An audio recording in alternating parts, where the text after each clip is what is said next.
Hello guys, this side Riya Arora. So today I will be teaching a topic tools in recombinant DNA technology. ठीक है, biotech जो आपका chapter है principles, biotech principles में ये हमारा एक टॉपिक है कि हमें रिकॉम्बिनेंट डीएनए टेक्नोलॉजी बनाने के लिए क्या क्या टूल्स चाहिए होते हैं.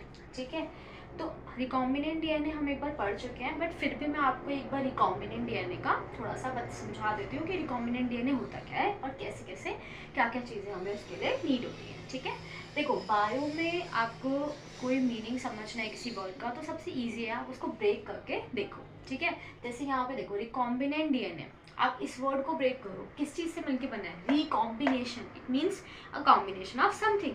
तो किस चीज़ का combination? Combination of gene of interest plus plasmid DNA.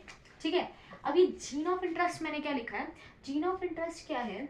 हमें कोई ऐसा जीन चाहिए, ऐसा फॉरेन डीएनए चाहिए सब जो हमारे काम का है. जैसे फॉर एग्जाम्पल से यहाँ पे हमारे पास सपोज ये एक होल जीनोम है. ठीक है, डीएनए है. मैं कह रही हूँ मुझे डीएनए का सिर्फ इतना वाला पोर्शन चाहिए, ये वाला पोर्शन ही चाहिए, क्योंकि इसमें मेरे पास जो जीन है ना वो कोड कर रहा है इंसुलिन के लिए सपोज. ठीक है, कि ये जो पूरा डीएनए है उसका जो एक स्पेसिफिक पार्ट है वो इंसुलिन के लिए कोड कर रहा है, तो मुझे इतना ही पार्ट चाहिए. ठीक है, तो मैं इसको बोलूँगी अपना जीन ऑफ इंटरेस्ट. ठीक है, अब इस वाले पार्ट को मैं कट करूँगी. ठीक है, यहाँ से कट करके निकालूंगी. तो अब कट करने के लिए मुझे क्या चाहिए? सी हियर, ये मैं आपको पूरा प्रोसीजर समझा रही हूँ कि रिकॉम्बिनेंट डीएनए बनता कैसे है. ठीक है, तो अब मैंने बोला कि मुझे ये वाला पार्ट कट करने के लिए चाहिए. सपोज आपका डीएनए है. ठीक है, ये वाला पार्ट मुझे कट करने के लिए चाहिए. अब मैं इसको कट कैसे करूंगी? इसको मैं कट करूंगी रेस्ट्रिक्शन, इसको मैं कट करूंगी रेस्ट्रिक्शन एंजाइम से. ठीक है, रेस्ट्रिक्शन एंजाइम्स क्या होते हैं? रेस्ट्रिक्शन एंजाइम्स होते हैं हमारे मॉलिकुलर सिजर्स. ठीक है, रेस्ट्रिक्शन एंजाइम्स क्या होते हैं? हमारे सिजर्स की तरह होते हैं. सिजर्स का काम क्या है? कट करना. ठीक है, तो ये हमारे मॉलिकुलर सिजर्स होते हैं. आप रेस्ट्रिक्शन एंजाइम को कैसे याद रखोगे? याद रखना सिजर से याद रखना, तो कभी कंफ्यूजन नहीं होगी कि क्या करते हैं रेस्ट्रिक्शन एंजाइम. ठीक है, तो ये यहाँ पे कट कर देंगे. ठीक है, चलो अब कट तो मैंने कर दिया. अब इसको कट करके किस में ले जाऊँ? तो इसको कट करके हम इसको ऐड कर देंगे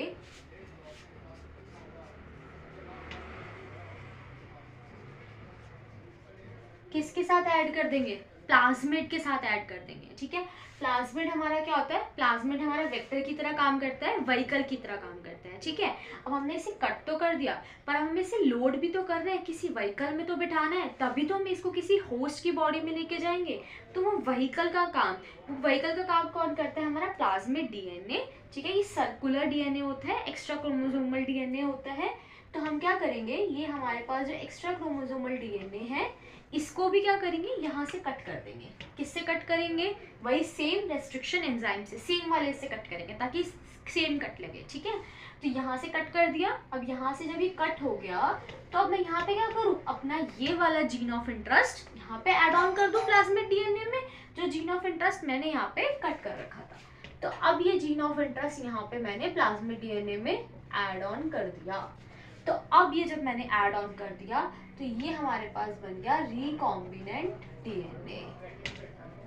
ये बन गया हमारे पास रिकॉम्बिनेंट डीएनए. हमने कैसे कैसे बनाया फटाफट से रिकॉल करते हैं और देखते हैं कि मैंने अभी क्या क्या चीज़ें यूज़ करी अभी तक यहाँ पे रिकॉम्बिनेंट डीएनए बनाने के लिए. ठीक है, तो सबसे पहले देखो मैंने सबसे पहले क्या किया था, याद करो, रिकॉल करो.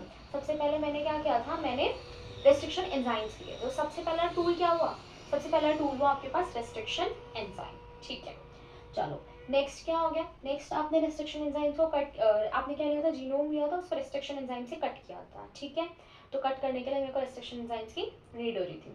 चलो सेकंड मैंने क्या लिया था? सेकंड मैंने प्लाज्मिड डीएनए लिया था, जिसको मैंने क्या बोला था आपको? किसकी तरह यूज़ कर रहे हो? एज अ वेक्टर की तरह यूज़ करो, एज अ व्हीकल की तरह यूज़ कर रहे हो. ठीक है, तो सेकेंड चीज़ हो गई आपकी प्लाज्मिड डीएनए. ठीक है, सेकेंड चीज़ हो गई. थर्ड चीज़ रिकॉल करो, यहाँ पे क्या हो रहा है? जब आप जीन ऑफ इंटरेस्ट, आपका जो जीन है जो आपको मैंने बताया था इंसुलिन के लिए कोड कर रहे हैं. ठीक है, आपका जीन ऑफ इंटरेस्ट है, उसको आप प्लाज्मिड के साथ अटैच कर रहे हो. कैसे अटैच कर रहे हो? कुछ तो कुछ चीज़ चाहिए होगी ना, एंजाइम्स चाहिए होंगे, ऐसे अपने आप अटैचमेंट नहीं हो जाएगा. सो यहाँ पे जो एंजाइम यूज होता है दैट इज एंजाइम लाइगेज. याद रखना, लाइगेज का काम होता है टू ज्वाइन समथिंग. ठीक है। तो एंजाइम, लाइगेज, तो तीन चीज़ें अभी तक मैंने देख ली, 3 टूल्स देख लिए कि मुझे क्या क्या चीज़ें ज़रूरत हुई थी यहाँ तक रिकॉम्बिनेंट डीएनए बनाने के लिए। चलो, रिकॉम्बिनेंट डीएनए बन गया। इतने से रिकॉम्बिनेंट डीएनए से काम नहीं होगा, कॉपीज बनानी पड़ेगी, है ना। तो कॉपीज बनाने का मतलब वर्ड यूज करते हैं क्लोन्स, ठीक है। क्लोन्स बनाना, एग्जैक्ट कॉपीज बनाना, जेरोक्स बनाना। तो यहाँ पे हमें इसे क्लोनिंग करनी पड़ेगी, ठीक है। तो हमें क्या करना पड़ेगा, हम कैसे बनाएंगे, पॉलीमरेज लेंगे।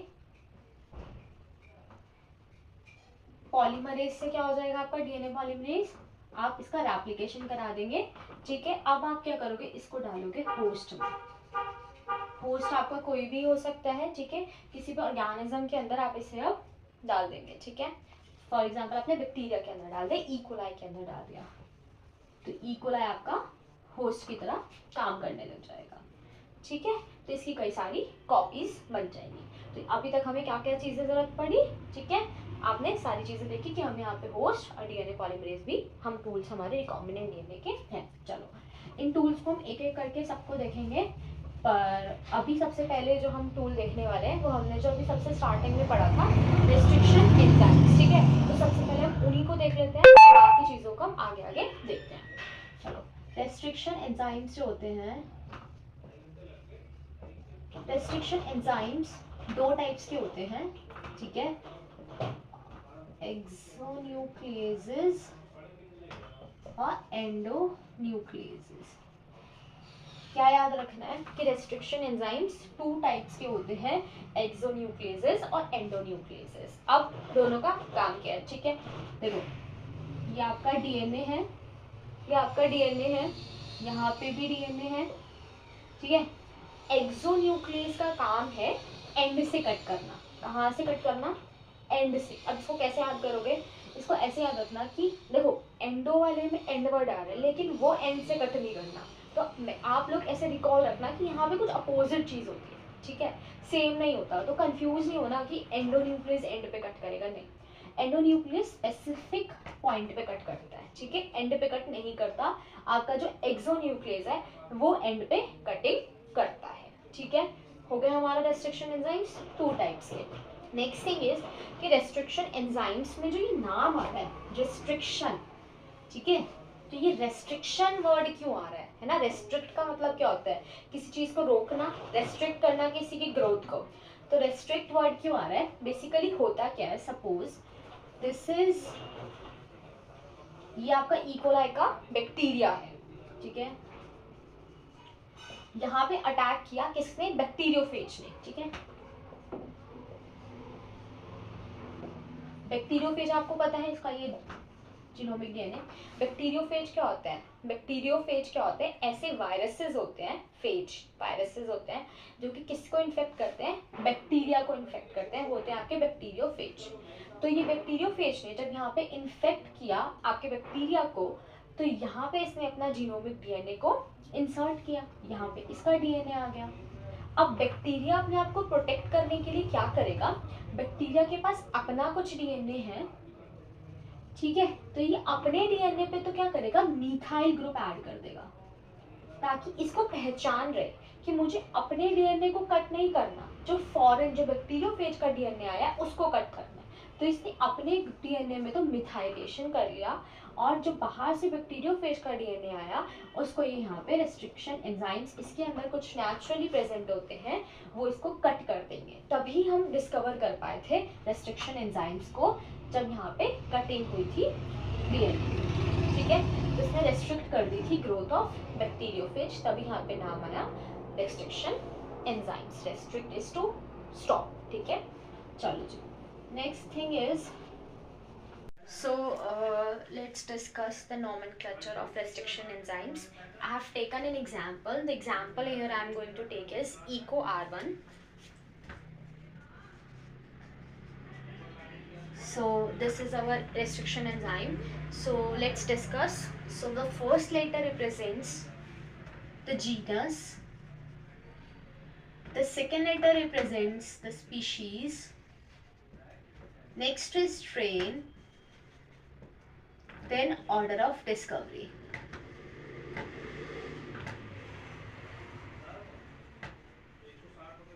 Okay, so we have the first genus, then species, then strain, then order of discovery.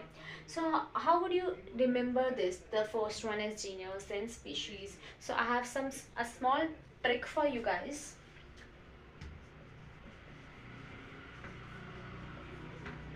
Remember your chapter first, living word of class 11th. You know, there we study about kingdom, phylum, class, species. So how to remember that?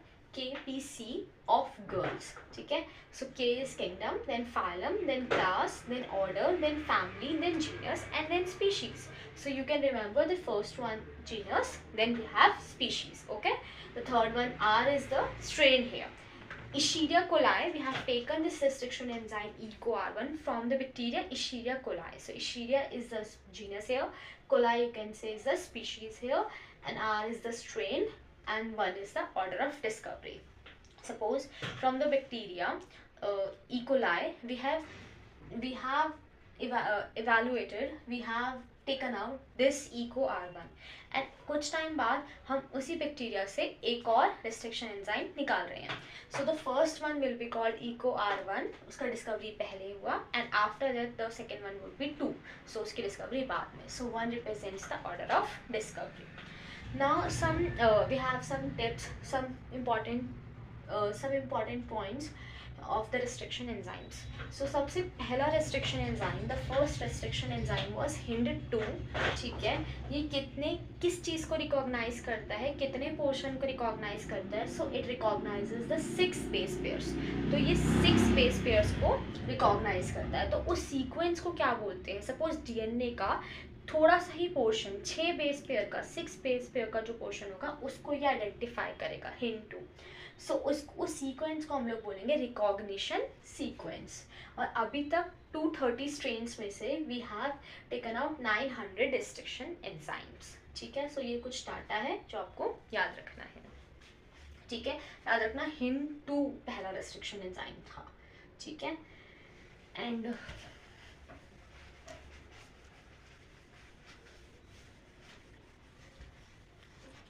Next एक बार हम पूरा process recombinant DNA का देख लेते हैं, फिर हम देखते हैं कि स्टिकी एंड्स क्या होते हैं, ब्लंट एंड्स क्या होते हैं, एंड बेसिक चीज़ें. सो हम स्टार्टिंग से स्टार्ट करते हैं. ये आपका डीएनए है. ठीक है, दिस इज प्लाज्मिड डीएनए.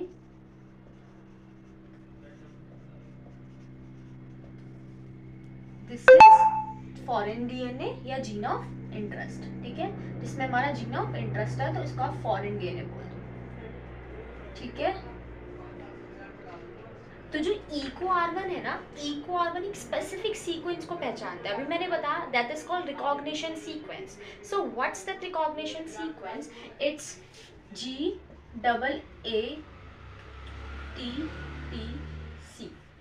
ठीक है, तो ये किसको आइडेंटिफाई करते हैं? GAATTC को. ठीक है, ये कहाँ पे कट करेगा? ये कट करता है G एंड A के बीच में. ठीक है, G एंड A के बीच में कट करता है. अब कुछ वर्ड्स क्या होते हैं, जैसे आपने सुना होगा नितिन. देखो सी, इसको आप राइट साइड से रीड करो तो भी Nitin. When you read it from the left side, it's also Nitin. So these words are called, these sequences in DNA are called palindromic sequences. Suppose if I read it from right, it's GAATTC. Here GAATTC. If I read it from right, it's also the same, and if I read it from left, it's the same thing. So that is called palindromic sequences. You have to remember the word palindromic sequences, and this is the palindromic sequence of EcoR1. तो EcoR1 इस वाले sequence को identify करता है. ठीक है, नितिन मैंने आपको एग्जांपल दिया था टू अंडरस्टैंड कि पैलिंड्रोमिक सीक्वेंसेस क्या होते हैं. चलो यहाँ पे हमने समझ लिया. तो यहाँ पे अब कौन सा सीक्वेंस प्रेजेंट होगा? यही वाला GAATTC. ठीक है, तो GAATTC. ठीक है,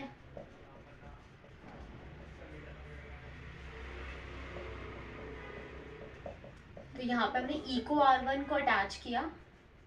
EcoR1 ने G एंड A के बीच में कट कर दिया.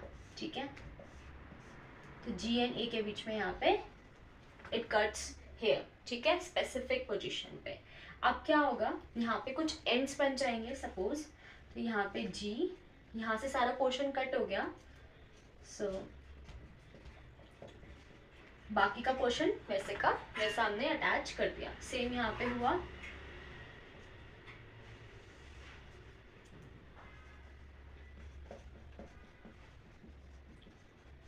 ठीक है, यहाँ पे G एंड A के बीच में यहाँ पे भी कट लगेगा, सो G and C T T A A, ठीक है, G C T, ठीक है। सेम चीज हो गई यहाँ पे, नीचे से भी G एंड A के बीच में कट लगेगा, यहाँ पे भी G एंड A के बीच में कट लगेगा। तो अब आप ये एंड्स देख रहे हो, ये एंड्स ना इजीली अटैच हो सकते हैं। देखो सेम न्यूक्लियोटाइड्स आ रहे हैं यहाँ पे, तो ये वाला पोर्शन इजीली जाके अटैच हो सकता है। यहाँ पे देखो G के साथ यहाँ पे C, ये वाला पोर्शन अगर अटैच हो जाए तो यहाँ पे C आ जाएगा, यहाँ पे T T A A G आ जाएगा, ठीक है। तो ये सेम का सेम पोर्शन यहाँ पे जाके अटैच हो सकता है। तो इन्हीं एंड्स को हम लोग बोलते हैं स्टिकी एंड्स, जो आराम से जाके ज्वाइन हो जाए, ठीक है। तो यहाँ पे आपके बन जाएंगे स्टिकी एंड्स। इको R1 बनाता है स्टिकी एंड्स। कुछ रेस्ट्रिक्शन एंजाइम्स ब्लंट एंड्स भी बनाते हैं। ब्लंट एंड्स क्या करते हैं, ब्लंट एंड सेंटर में से कट करते हैं। जैसे वो क्या करते हैं, ये DNA है ना, तो DNA को सेंटर से कट करेंगे, ठीक है, तो वो ईजिली ज्वाइन नहीं हो पाता। इसमें क्या होता है, यहाँ पे ईजिली बॉन्ड्स बन पाते हैं, ठीक है। तो यहाँ पे ये बन गया आपके स्टिकी एंड्स, ठीक है। तो आप याद रखेंगे कि इको R1 क्या फॉर्म करता है, इको R1 बनाता है आपके स्टिकी एंड्स, ठीक है। स्टिकी एंड्स यहाँ पे आपके फॉर्म हो गए, अब यहाँ पे ज्वाइन हो जाएगा। यहाँ पे एंजाइम यूज हुआ आपका लाइगेज, यहाँ पे एंजाइम यहाँ पे यूज हुआ लाइगेज, और यहाँ पे हमारे पास बन गया recombinant DNA।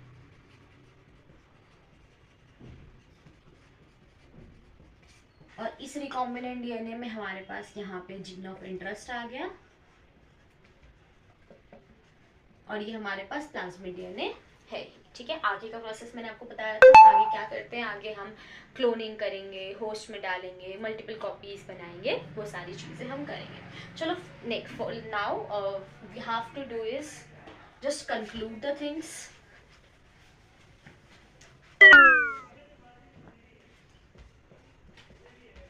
Conclusion, let's conclude the things what we have studied till now. Firstly, we have discussed what is recombinant DNA, ठीक है। Next, we have discussed in detail what are the tools required to form a recombinant DNA. Next thing, we have discussed in detail about the restriction enzymes. What are the types of restriction enzymes we have discussed? Exonucleases, endonucleases. Then we discussed about the nomenclature of restriction enzymes by taking an example of eco R1, and we have discussed some points also, like what was the first restriction enzyme discovered, which was the first restriction enzyme discovered, and some important points. Next, what we have discussed in the today's lecture is the formation of recombinant DNA. I have also discussed about the palindromic sequences, sticky and blunt ends, and the whole formation. The diagram is provided in your NCRTs. You have to remember the diagram, and I have also discussed the same diagram by using the board here. Thank you.